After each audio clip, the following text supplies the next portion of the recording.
you bounced around a bunch of teams, but you wound up having one of the most unique experiences of being Hmm. a coach that was part of the CFL expansion effort into the United States. Can you tell us what that experience was in that 1 year in Las Vegas with the Las Vegas Posse? I am gonna, when I'm done coaching, I'm gonna write a book, and at least at least half of the book is gonna be, maybe the whole book will be about Las Vegas, but Oh my it'll be gosh. that experience, because what had happened, so people get a kind of a historical context. What Mm, had happened was the CFL had gone through a really, really difficult time financially, and was hmm really on its last legs, on its Yep. deathbed. And Pat Bolin, who is the owner of the was the owner of the Broncos at that time, is an hmm Edmonton, Alberta native. Oh wow. And Okay. he was close with Hugh Campbell, who was the general manager of the Eskimos and had been a great head coach for the Eskimos when they won hmm 5 straight Grey Cups.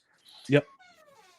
They engineered a deal where the National Football League would give each Canadian franchise, I think at that time it was like $1 million, Yep. uh, if the CFL would open our free, the, like your option year in a CFL contract. Let's say you play, if I put you under contract for 2 and an option, the hmm third, that option year, it's the club's option.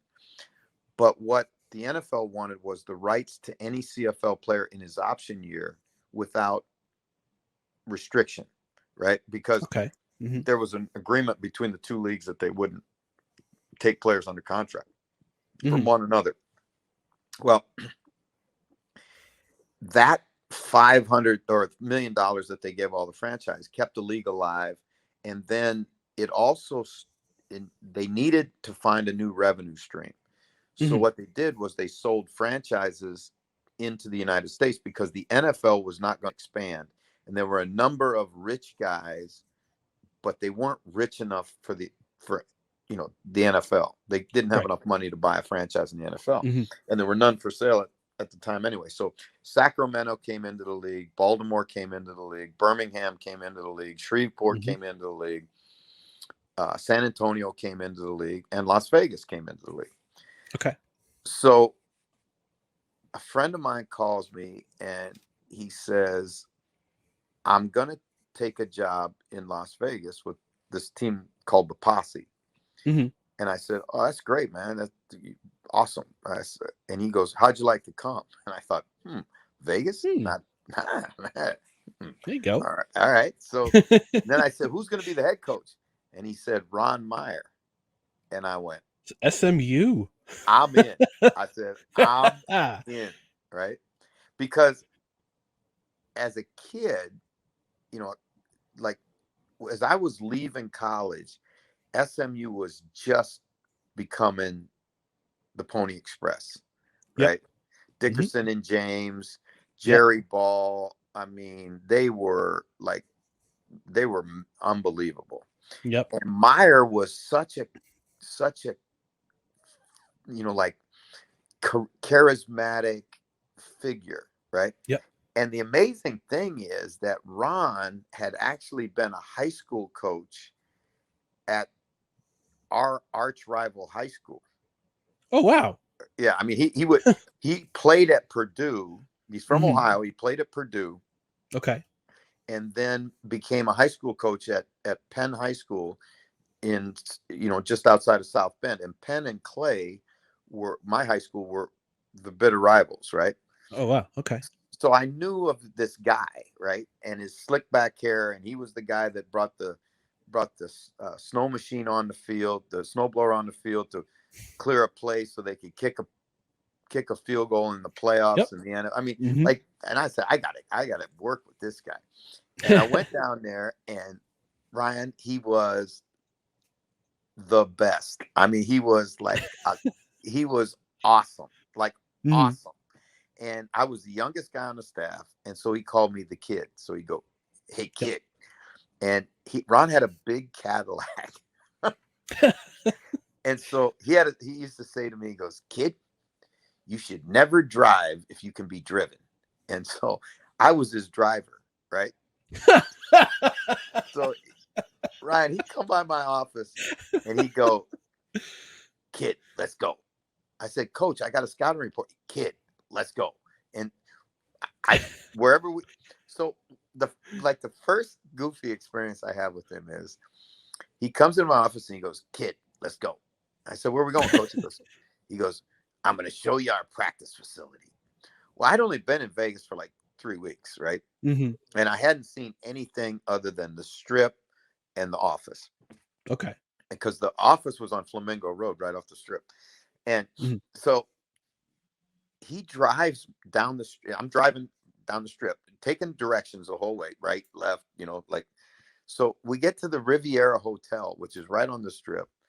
And he goes, pull in, kid. So I pull in and he goes, go around back. And I go around the back of the Riviera Hotel, and there's this big parking lot, like at a stadium, big asphalt parking lot with all the yellow lines on it, Yep. And he goes, what do you think, kid? And I go, of what? And he goes, that's our practice facility. And I go, Ron, there's no goalpost, there's no grass.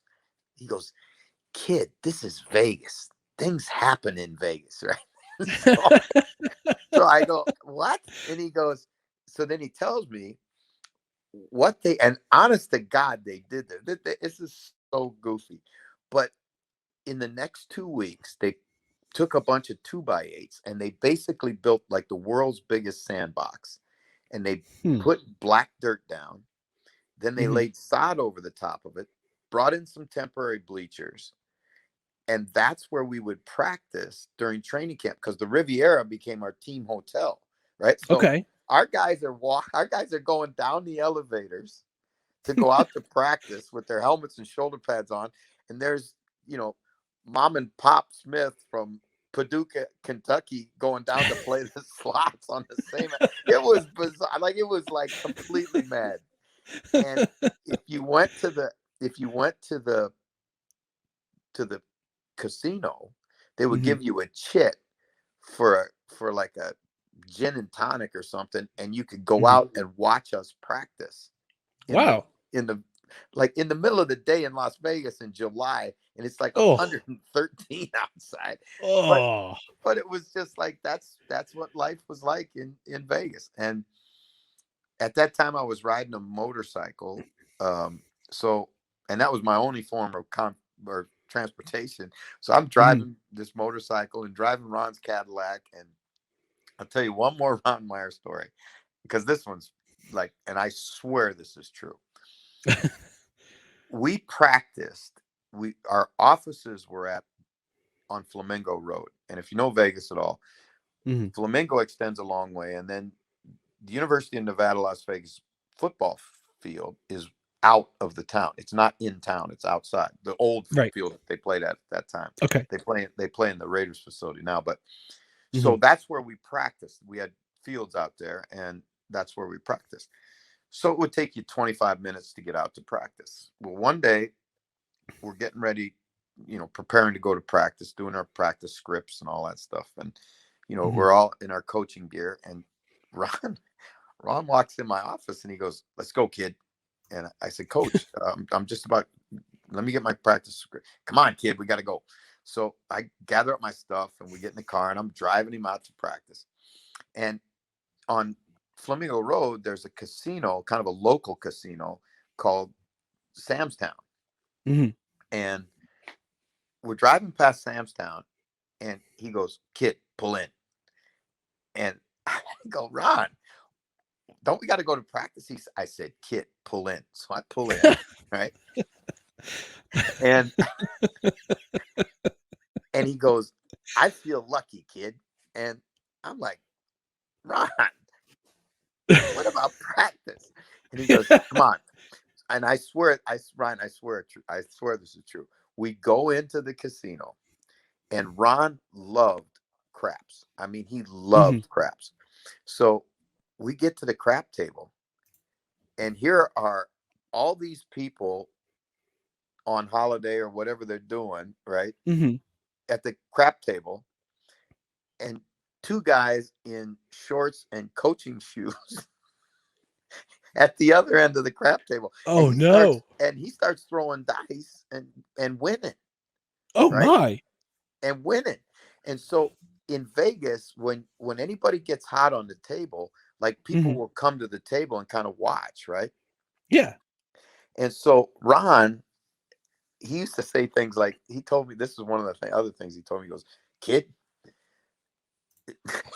never just show up when you can make an appearance. And so like, so he had this big personality, and he's got this hair slicked back, and he's all suntanned, and he's in his coaching gear, and he's rolling and winning and rolling and winning, and the chips are starting to pile up, right? Oh my. But I'm looking at my watch, and it's now we're late for practice. Oh right? my gosh. And I said, Coach, it's we're 5 minutes late already. We still got to get to. He looked at me and he goes, kid, what do they do for the first 15 minutes of practice? What's on your practice schedule? And I said, well, stretch. And he goes, do you think we need to be there for stretch? If they can't stretch by themselves, then we got the wrong guys. And he took the dice and threw another and threw another. And then finally he started to crap out. Yeah. And he gathered all his chips in, gave them to me. I went to the casino, and I took his money back to him. We got in the car, drove to practice, and Ryan, he went on the practice field as if absolutely nothing had happened. He just went immediately into coaching mode. And it's like, I'm standing there completely stupefied. Oh my gosh. But he was something.